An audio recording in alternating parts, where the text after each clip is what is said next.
and I'll show you an example a bit later. We look at land degradation status, look at trends over time in terms of, for example, soil erosion prevalence. And then, of course, there's the soil health aspects of this, the soil organic carbon being a very important indicator. So it all starts in the field, and that's very important because without good data, there is no AI. Without a lot of data, there wouldn't be ChatGPT. And so it's the same applies in what we do. We need good, consistent data that allows us to basically train models that are robust and that are reproducible, and where we can report on the accuracy of these models and tell you how confident we are in the type of analysis that we're giving you. Once you have that, you can feed that into all kinds of really nice decision support tools. You heard about some examples of that in the last session as well, and also citizen science tools, and I'll touch on a few of these things as I go.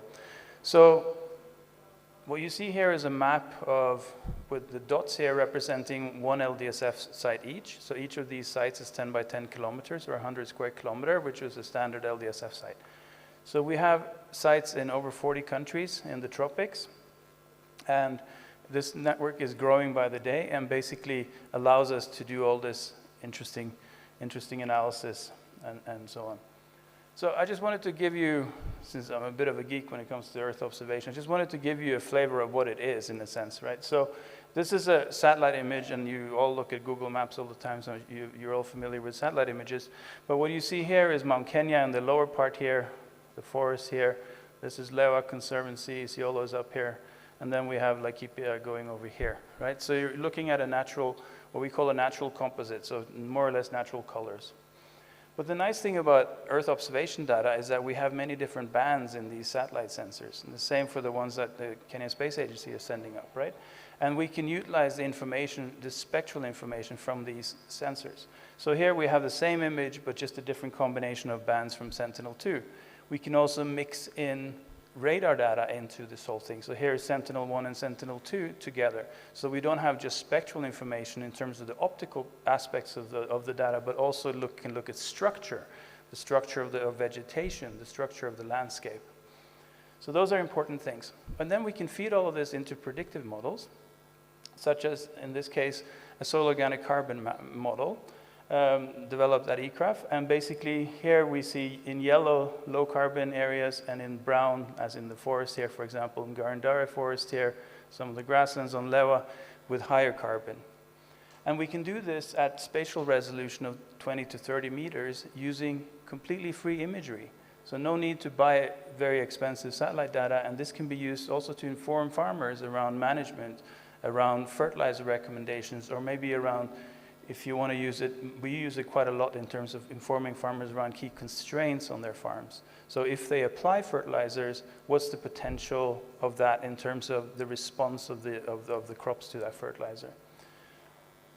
And then, of course, there's the capacity development side of it, which has been mentioned earlier as well. So a lot of what we do with the LDSF in all these countries that I talked about is develop capacity so that it can be used by these countries themselves to do their own assessments. So for example, Lesotho, where Kenneth and I were last year, they do use the LDSF for their national assessments, annual assessments of rangeland health. We have in India, it's being used in multiple states. Here in Kenya, it's being used extensively, etc. So the key is to develop this capacity because we don't want this to be something that just sits with us. We want it to be something that one can use and one can innovate around and develop more data and more innovations from. So what this does, it helps us to drive insights at scale. This example is from Niger, from a program that we have called Regreening Africa, which is funded by the European Commission. It's a large program. It goes in over 8 countries, and it's moving into phase 2 now. So it sort of spans West Africa to East Africa. And the key here is really that even in these very marginal systems, so what you're seeing here is a system, for those of you who are soil scientists or have had some soil science, you'll notice that these values for carbon are extremely low. There are very few places in Kenya that we actually get this low. It's more or less like in the semi-desert and desert areas. But this is the reality in farming systems in Niger. And this is a farmer's field, and you can see tree cover here and soil organic carbon here. And this is something, because our models are accurate, we can track that change over time. So we can look at the change in carbon over time in the soil, which is really critical for the productivity of that land to the farmer. Other things we can look at include land degradation. So this is an example of soil erosion. You see Lake Turkana over here. So Turkana here and going into Uganda, so kind of the Karamoja cluster more or less. And you see areas in yellow here that are erosion hotspots with extremely high erosion rates, and in blue with lower erosion rates. So all of this is coming from the field data collected and then using Earth observation and machine learning to produce these types of models and maps. And this you can do on an annual basis or in denser time series if you want to, and look at these dynamics over time. And it's really critical also because if we want to go out and do land restoration, we want to know where it's degraded. We don't want to go out blindly. As Faith said, it's important to use evidence, right? So we want to know where to go, and then we can target our interventions better, be more effective, and also save some money. In the biodiversity conservation space, we also use these methods quite a lot. This is Lewa Conservancy. I could have shown you examples from the Mara and the Amboseli landscape as well, where we have mapped, in this case, the grassland cover. So these are grasslands in yellow, but we can go further than that. We can even map individual species of grasses, right? And we can map many different species of grasses. We can combine that information with what we have on the land degradation status on carbon and really start to understand how these things relate. So how does biodiversity relate to land health? How does it relate to targeting of land restoration? And how does it change over time? Citizen science, just quickly, this is my last slide, is the Regreening app is an app we developed in-house at eCraft. We co-designed it with stakeholders in 8 different countries, and which is no small feat, actually, because the needs of these stakeholders vary a lot by country as well. So in Kenya, we had, it's being used a lot. It's being used by over 250,000 farmers at the moment.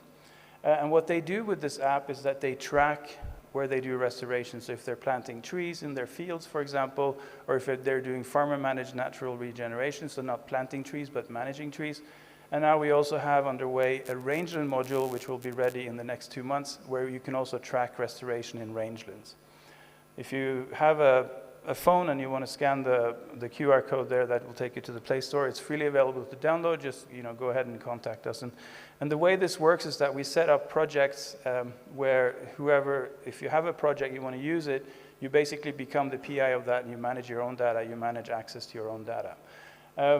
But the cool thing about this is that once you have this information, you can take all that information that I talked about earlier from the remote sensing side, from the Earth observation side, and overlay that onto this and look at what farmers are doing and how change is happening over time. So thank you very much.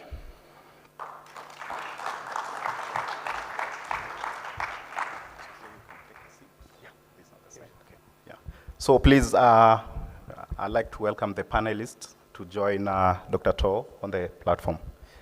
Another round of applause, please, as also the panelists join the rest at the podium.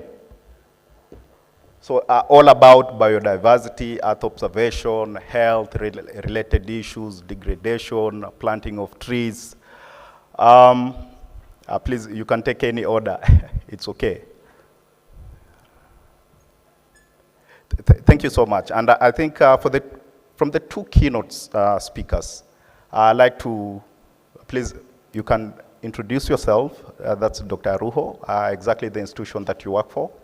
And maybe you can give us just a small summary of the 2 keynote speakers. Yeah.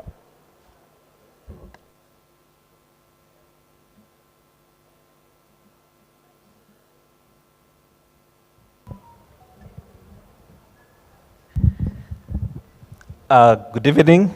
My name is Robert Aruho. I'm the head of Mount Kenya Wildlife Conservancy, and I'm a veterinarian and a conservationist, and I majorly specialize in reintroduction of Africa's rare species, and that's what causes me to be based at Mount Kenya Wildlife Conservancy, because we are focusing on restoration of the critically endangered mountain bongo in Kenya, and that we are focusing on restoring the bongo in terms of numbers. This is a very rare antelope found only in Kenya, in the wild. And there is than 100 individuals remaining in the wild in Kenya. And together with that, it's a forest animal, so we are restoring the forest as well. And that also has a community dimension, so we work together with the community to restore the animal of that animal. I think this session has given us a very strong case use for employment of space technology in our day-to-day use. And I think Kenya Space Agency leadership, I think questions have been asked, how do we, justify the presence and existence of space technology and its investment? I think the conservation talk has really brought all that, and this is something that we are daily relating with. From what I pick up from the keynote speakers, Faith and Dr. Tor, monitoring our environment, the most reliable area and the most reliable tools, they come through space technology. And we are able to get accurate data, more reliable and more predictive models can actually be deduced from this data, from the examples that have been presented here. And then also one of the things also that was quite intriguing to get, we need real-time data, and this is what the opportunity to get through space technology is able to bring. Because, and also from this data collection, from what I've seen, like the tool regreening app, which has been presented, I know somebody had asked the question there, how does a farmer, say in Turkana, relate with this? Already we've been told there are 250,000 people enrolled in this app and are able to key in their data, see the progress of their projects. So we already see the deployment of space technology in the day-to-day use by local farmers. And then also, one of the things also they touched also, the deployment of space data in decision making, because that was a key point I picked from Faith's presentation. And this is key in driving policy. For example, nobody would have known actually our forest cover was in such a danger if somebody was not able to project such a spatial cover of our forest on a map that is visible by our key decision makers, the politicians. Now we have this initiative to grow trees because information has come out, more reliable information which we can read to and our policymakers can see. Then another thing that has come also from the presentation of Faith and Dr. Tor here is also sustainable management. We can only manage what we know, what we can measure, and also by seeing how the future looks like. And this opportunity from the keynote speakers, you can see it clearly that this empowerment through space technology is now available. So from what I see, and from the presentations that we have seen from the keynote speaker, that we are able to get predictive models, and these, the key to sustainability of all the efforts that you see here that have started, and also from what our keynote speakers are saying, capacity building, and I think this builds from the conversation we have had at the start of this conference. We are a young generation, skilling these young people. And I believe technology is space technology is appealing. First technology, this is the future. So us investing in capacity building, we will be able to uphold all these efforts that are ongoing. Thank you. Thank you so much, Dr. Ruho. I'll just pick it from where we just left, capacity building and field real-time data. And I'd like to go to Professor Jacqueline McGlad. Based on the vast experience you've had around this particular region, I understand you've been able to set up other institutions, small startups, etc. Based on that, how do you link the EO and the startups in order to monitor the vast ecosystems that we have within the region?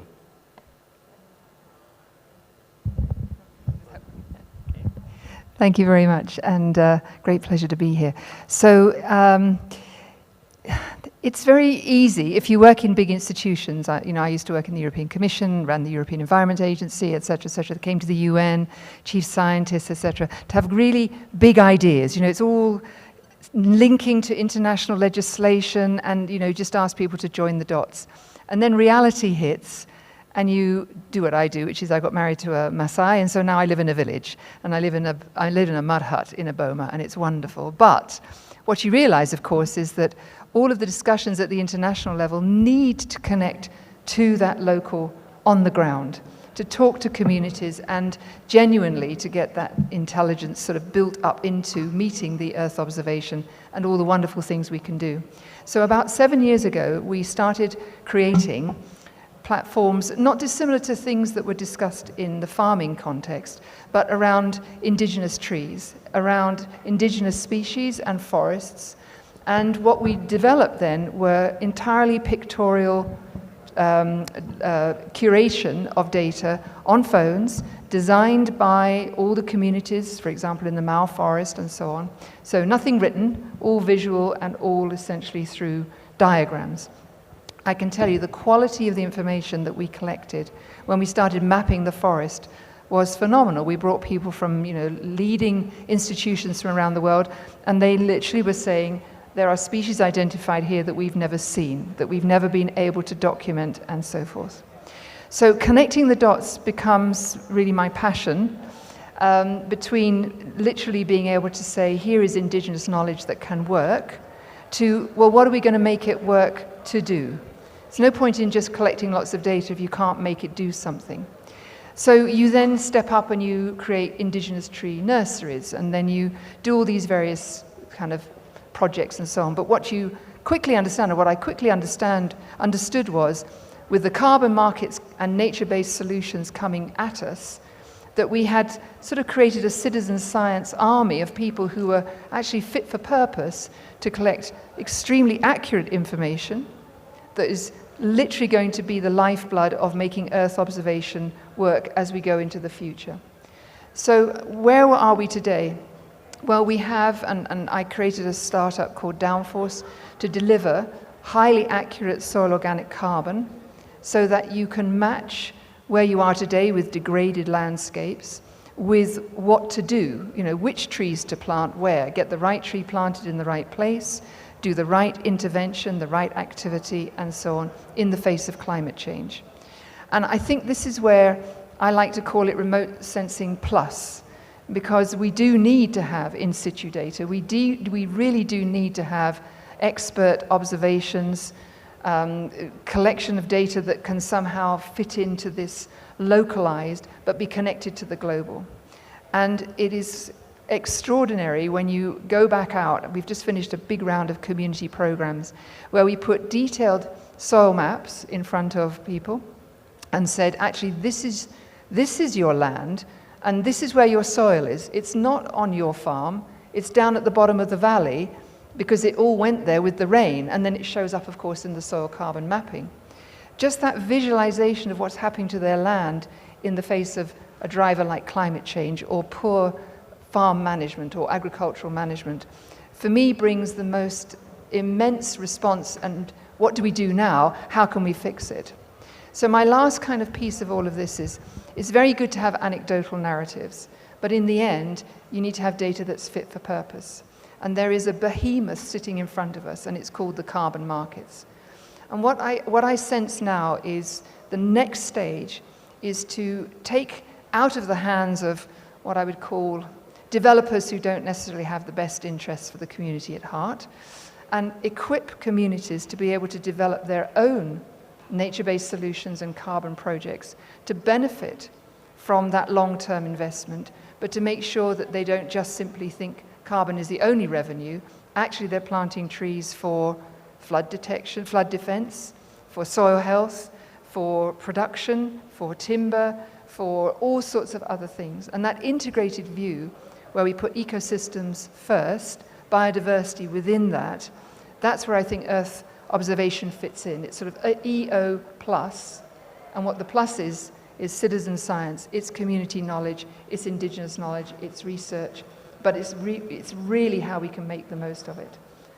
So I'll leave it at that. Thank you. Yeah, sure, Prof. Thank you so much. I think, again, just to Ken, looking at the panels that you're seated with and the experience that you've had, you've worked with the NAVTEC before, you've been with the IGAD Climate Prediction Center, currently with the WRI. Do you think we have the international cooperation and partnership can be able to facilitate the intake and utilization of the EO within our region? And how can it be utilized even more better, especially when it comes to regional solutions? Thank you very much. As you've said, based on different places I've worked, I found that the common approach in developing EO solutions, be it in agriculture, in biodiversity, in forest monitoring, has been piecewise. Piecewise meaning each organization has been focusing on their core mandate, what they need to deliver, and developing very nice, sophisticated Earth observation-based tools and delivering, so to say, but to a limited audience. But over time, I've found that the most impactful technologies think about an ecosystem of organizations coming together. For example, in the most used applications, like what we have at WRI developed Global Forest Watch.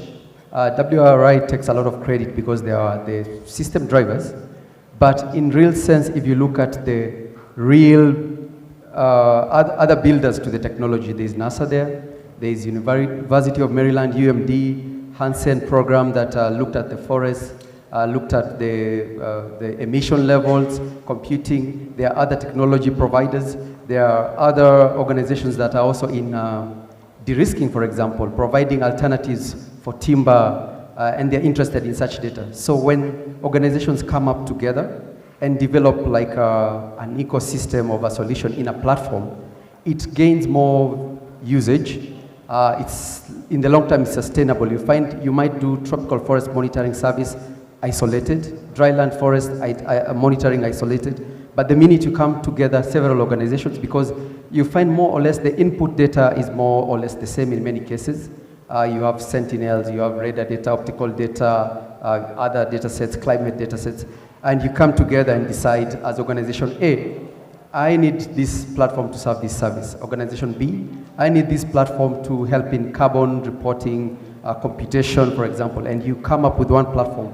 It becomes more sustainable and usable. You get more users, and you have a system that is serving. You find systems that are now 20 years plus. They have such an approach also, like GeoGlam, that's such a good history of how they've brought organizations together to do it monitoring. Same thing to the Global Forest Watch and other systems. So such an approach, it's not easy, but at the same time, there's a value proposition in having actors come together and develop joint platforms that they can be multi-purpose and multi-use for the sustainability of such systems.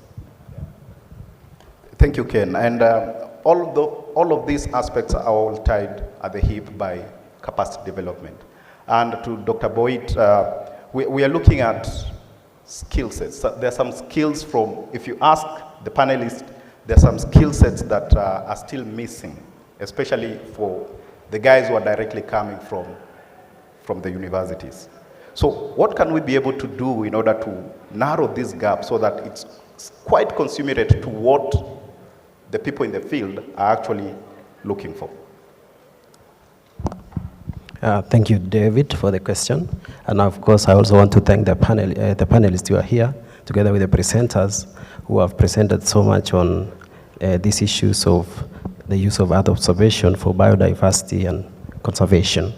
So in general, I come from the academia, and I also see my students who are here and they are present here. We train and we also do research in these areas. I was very happy to see the kind of things that we are discussing now on issues to do with land degradation, issues to do with soil conservation, and even more, which probably we did not discuss, like, for example, wetland. How do we save the issues of wetland degradation? There are so many things that we do in the university. I can say we use predictions, as somebody said, predictive modeling. So models are there. We also simulate and see the future. How will the future look like if we do not do one or two things? So to your question, what is the skill that is missing? Of course, if our students are sent to attachment, we send them to train. We even grade that because they go out into the field and meet with the people who are really practicing. But to use this knowledge that they have learned from the university and apply in real world, in solving real world issues, is where now probably we can be considering and looking at that. We need an update from the industry to us so that we are able to know what are these things that we can apply from whatever they have learned from the university in the field that they are going to. So here we are saying it is possible that the things that we are also doing research in or even teaching is also applied in the industry. Probably again, when they land there, they are not given that opportunity. So that would be something that I can say there is need to consider. Is the industry allowing these young people to utilize whatever they have learned, like models that we teach them, the things that we tell them, you produce this and this, can they be allowed to utilize those for future understanding, for mitigation measures, and even for other developments in the industry? Thank you. Thank you, sir. Is it a beautiful thing to look in the crowd and see your students attending a session that you are a panelist? That should be a very good thing. To Dr. To, you've done quite a lot of activities around soil conservation, specifically around biodiversity broadly. How do we sustain it? Especially coming from C4 ICRAF and having had that international outlook. How do the developing countries sustain the activities that utilize EO for conservation activities? Well, I think the key thing is skill development. It's really around capacity development and how you integrate all of this into curricula across the board, basically, into education. Because this is where this has been a major gap in terms of in many countries in Africa and across the developing world. And so that's one thing. So I also think that, and this is something I talk about a lot with partners and donors, that there is so much innovation, there's so much creativity. And if you look at a place like Kenya, I grew up in Kenya, and you look at a city like Nairobi, we have so many really cool startups. There's so much innovation happening. So how do we stimulate that, and how do we develop that and sustain that, so that it sort of develops a life of its own, which I think is really critical to sustain it in the long term. Yeah, well, to sustain it long time. And closely linked to that is we've been conducting some activities, of course, through faith organization, that is KFS. We've been planting, our target is to plant 15 billion trees. Where is the space? And why do we want to plant 15 billion trees? What is the end game? Sorry. Thank you very much for that. The reason, one of the things is that, let me start with the restoration of the target places.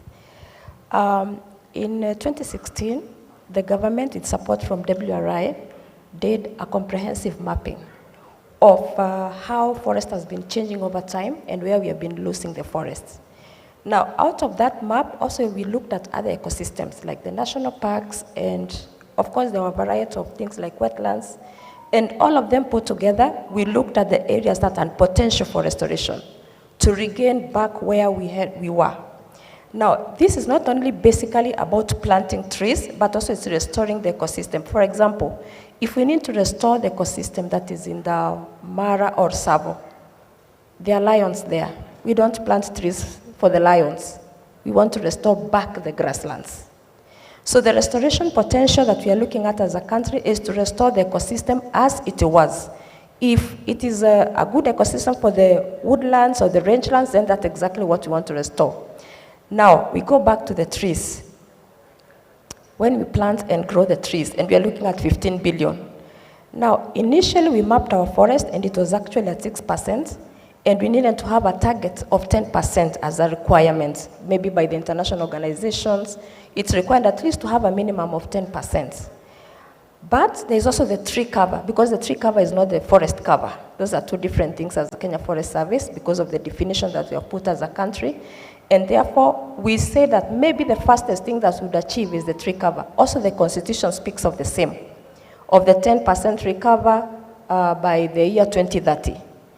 Now, when we did the mapping of the year 2021, we realized that we have surpassed what we had talked about, tree cover of 10% and attained at 12%. Now, through this then, there was a presidential directive that we should plant more trees to achieve at least 30% by 2032. And this is what is converted to the 15 billion trees. So these 15 billion trees, when we plant them, we are looking at the area, which is the difference between what we had 12% and the 30%, which is around 17%. So that's the mathematics. And we need to plant this, restore our degraded lands, and ensure that we really have what we really had that time, that maybe before we lost it, and we come back there, and it is for our own benefit and for the future. Thank you. Yeah, thank you, Faith. And looking at what Robert is doing and trying to introduce back the mountain bongo. Mountain bongo? I think that's it's a rare species, first of all. It's almost extinct in some countries. And how much do you think the private conservationists are doing? And what could be the policy gaps that are inhibiting you particularly to fully blow some of the activities that you're doing? I think after that, we'll be going to the floor for any other person who has a question. Thank you, David. I think the policy in Kenya has been changing rapidly, identifying gaps and evolving over time. Because we have come from the total government management of wildlife now to where private investors, private participators like Mount Kenya Wildlife Conservancy now can participate in the recovery of such a sensitive, critical endangered species like a mountain bongo. And I still believe there is still more ground to cover because you realize also that much as the private sector might be willing, there is also still the question of funding, which is not that great, especially when you are taking up such an initiative as a private entity. So funding is very key. But one of the things I am seeing as a great opportunity, connecting space with conservation and wildlife recovery and touching the private sector, is opportunity that we are facing through human-wildlife conflict. Because one of the things that we are trying at the Conservancy, we've been trying utilization of space in day-to-day, and we have introduced artificial intelligence built in spatial monitoring. So I am seeing a very strong opportunity for innovation to use space to solve society issue of human-wildlife conflict, which I believe every young Kenyan who lives and neighbors in national park has had a fair share. So my thinking is, if we start introducing these challenges for innovation to solve such as societal issues to our young age children who are in school, we are not only creating a solution to our problems, but actually we are producing more citizens who have capacity to enter entrepreneurship, to develop stronger innovations to solve our problems. So we are creating jobs, and we are also creating the funding issue that we are battling with as a private sector to participate in this enabling environment the government has created for us in terms of policy. So that to me is key, seizing that opportunity, giving it to the young people, and then give something like space science, which they are willing to work within and then use it as a form of entrepreneurship to solve our problems that we are facing on a day-to-day. Yeah, Thank sure. you. That's great, and very closely related to this. I think Prof has something to say, and it should be burning as we look for any person with a question as we try to wrap up. I just want to. I'm just going to pick up actually on what was said about Mount Kenya, because I'm involved with Strathmore and the team, and many people are involved in a new program to look at government policy, coming at it from an ecosystem perspective. And why? Because the analysis shows us that wildlife are not doing as well, and conservation is not going as well as we had thought. And I think when you see these maps, I think all of you would be shocked, because if you look at where wildlife are in the wet season, they sort of stay inside the administrative boundaries of the straight line. So elephants in Amboseli, giraffes in the right places. But they didn't read the memo about the dry season. And when the dry season hits, these animals go all over Kenya. I mean, literally all over Kenya. And so now it's no longer a matter of just having parks and conservation areas. It's actually every Kenyan in some way or another is going to be touched by biodiversity, wildlife, conservation, conflict issues. And I think the only way you can tackle it is by having Earth observation in your toolkit. There's no way we can send spotter planes everywhere. So I'm just very alert to the fact that if we want to really restore ecosystems so that we actually get the benefit not just of soils and trees, but ecosystems and tourism, then we need Earth observation in every child's hand and thinking, absolutely. Of course, we need Earth observation in every child's hand. And please, let's have our first question. I think we'll allow only 3 questions. That's the second. Hi. First of all, I just want to say thank you for such insightful presentations and discussions. My name is Samyukta, and I represent an organization called Dark Sky Kenya, and we're working to raise awareness about light pollution. And one aspect of this is the impact of artificial light at night on wildlife and biodiversity. So I was wondering if there's potential for Earth observation technologies to observe and understand just kind of how outdoor light at night affects wildlife. Like, do these technologies mostly operate during the day, or is there potential to use them to understand how nocturnal ecosystems are affected as well? Thank you. Here. Thank you very much, the panelists, for the good presentation.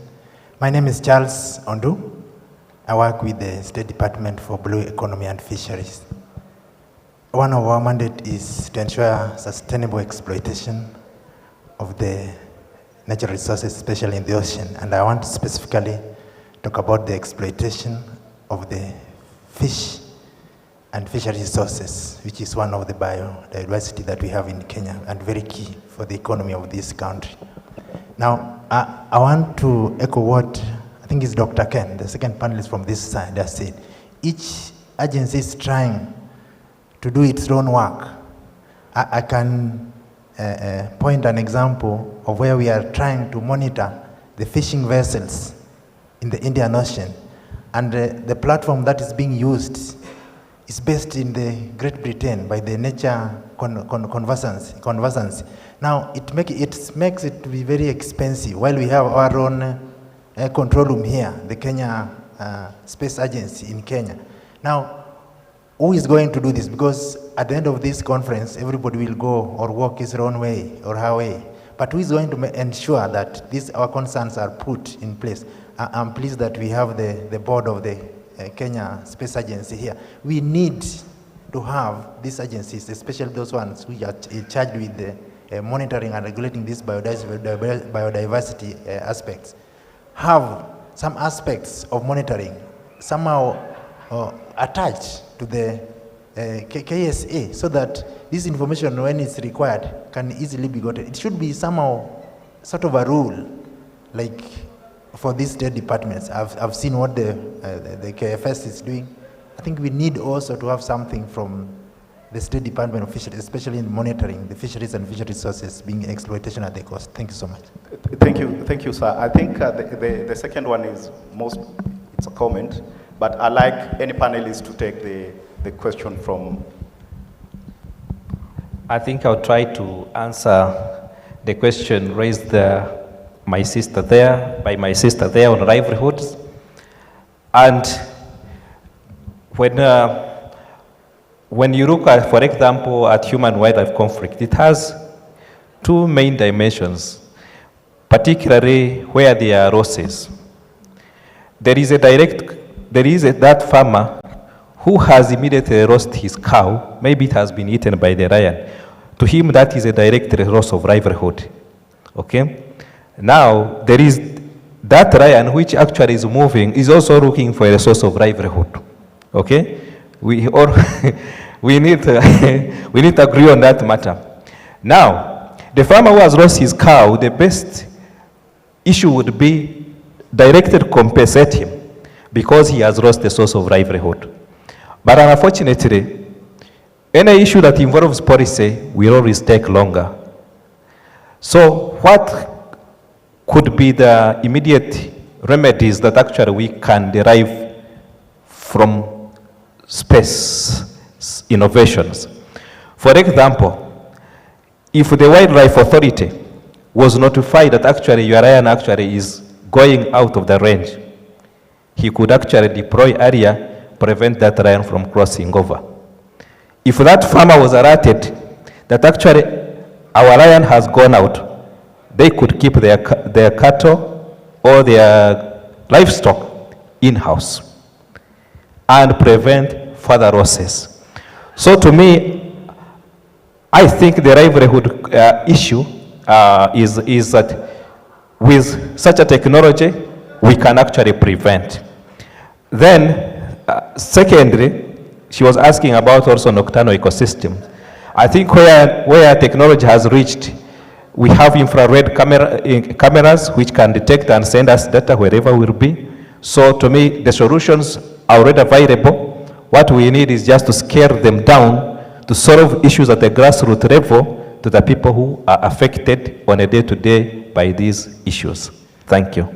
Dr. Boyd, well, this seems like an interesting research question, yes? Remote sensing in the night to detect lions. Do you think we are already there, or we might be in the future? I think maybe you can answer that, also give your closing remarks. Okay, so I didn't expect the question. I wanted to contribute. I wanted to contribute also to what he's saying, but I will still come back to your question. So in the issues to do with wildlife and human conflict, and he said clearly that the wildlife is looking for its own livelihood somehow. So in that case, there is also the use, we can also use the Earth observation technologies to be able to understand the habitat suitability of this wildlife. So probably this livelihood that this animal is looking for could be considered to be available elsewhere. So once we have this knowledge, then it's possible for, say, the authorities who are taking care of the wildlife to be able to even transfer this animal to the right place where now they can get this kind of thing that it's looking for. So I know there's some techniques that we can use, remote sense data together with algorithms or systems which have been which are existing. I think most of you know about the MaxEnt, maximum entropy, that can be utilized. And it can tell you where is the areas which are possible for this animal to stay, even when it is maybe difficult at that moment, instead of causing problems to the public. Then to your question, are we there? Not yet, but with the technology now that is in place, I think we are heading there. Thank you.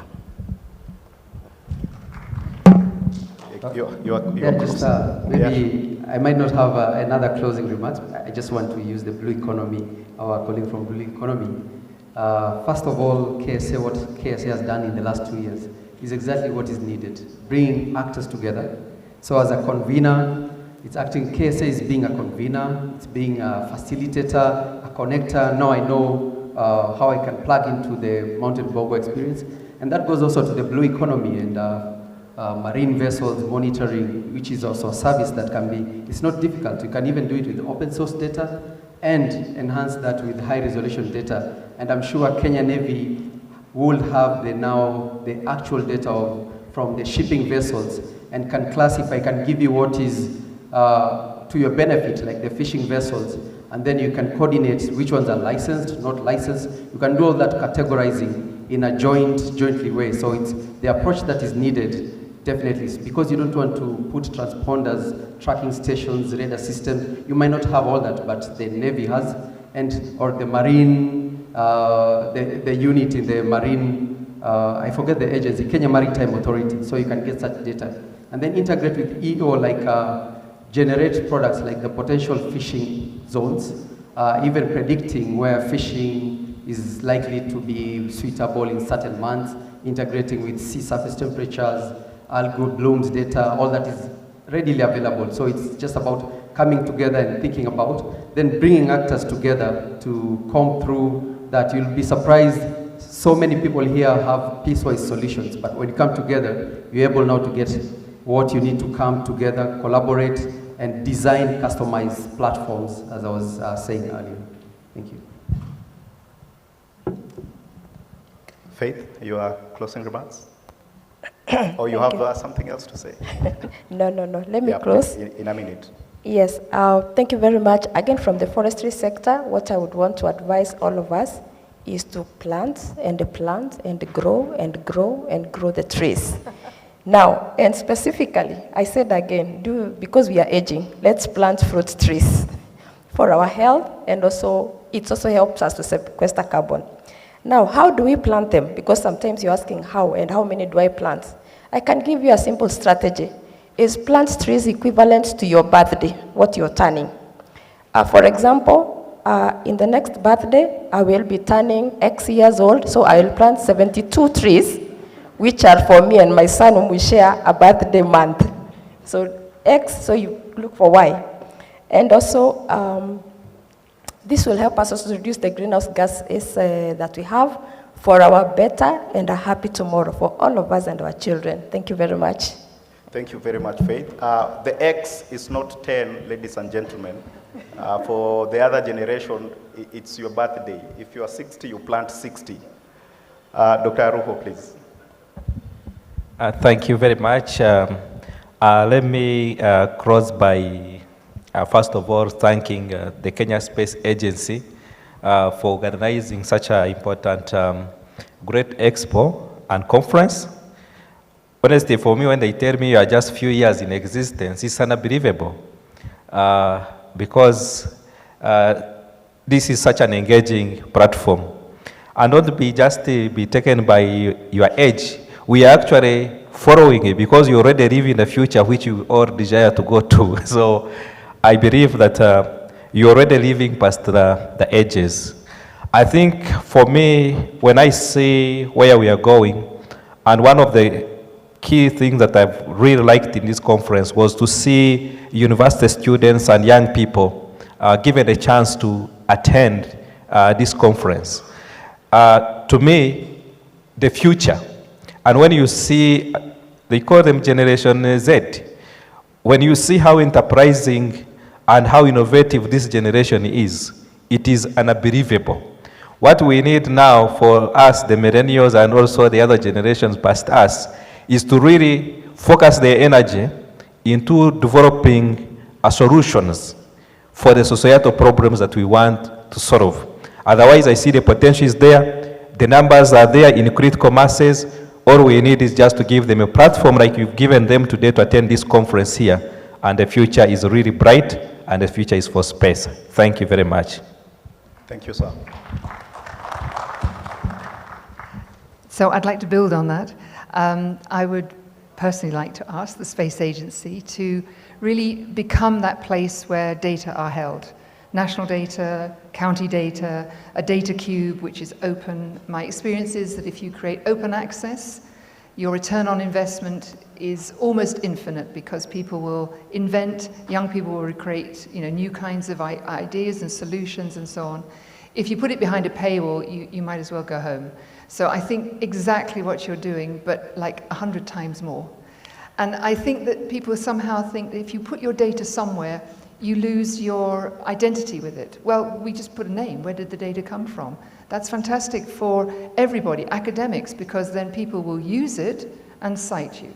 So there are so many reasons why open access and open data are just the solution. And I honestly do see that the Space Agency has the right technology, the right ideas, and the right forward thinking to encourage a lot of young people to build careers because you've made the information freely available. So that's the first thing. The second thing I think is, please, please, please, let's try and make the equator the place, and Kenya the place to be. I happen to come from a country where we think launching satellites in the northern part of the Arctic is the answer. It is not, absolutely not. So anything we can do to demonstrate the practicality, but also the impact that the Space Agency can have here, I'm sure will help us attract others to come, particularly in the commercial world, and invest here. And ultimately, I think I have a vision that not everyone can afford to come to Kenya on a great safari.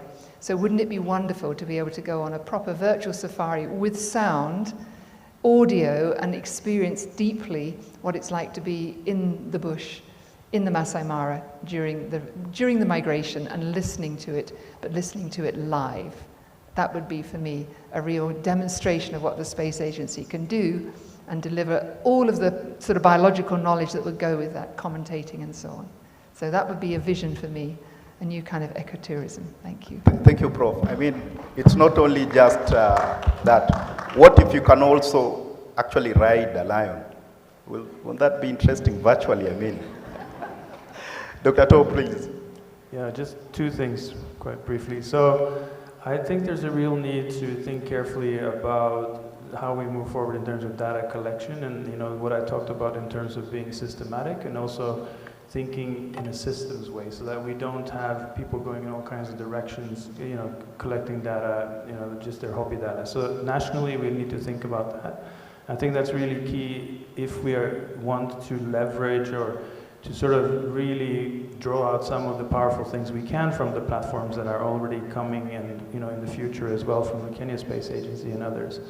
The other thing is that as we create solutions, as we create products, as we create services from the Earth observation data that we have and the field data, the models, etc., let's co-design these things with the users of that information.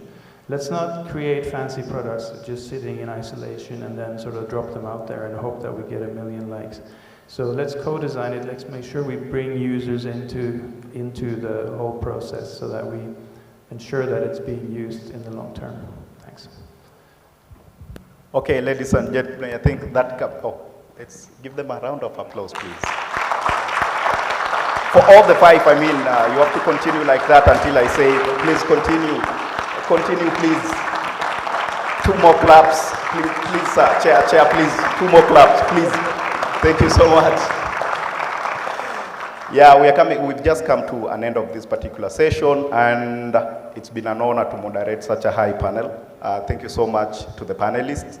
But I can't go without thanking my rapporteurs. I think they are seated somewhere here, the 2 of them. Thank you so much. I hope you have been able to capture all the things that have been said in this particular panel. Other than that, I think we have done justice to the theme, space technologies for societal benefits. I hope this particular panel has been able to ignite, and out of it we'll be able to innovate and hopefully inspire the future. Thank you so much. Please, let's have a group photo. Thank you very much. Thank you very much to our moderator and our panelists. As they're taking their photo, thank you. A round of applause.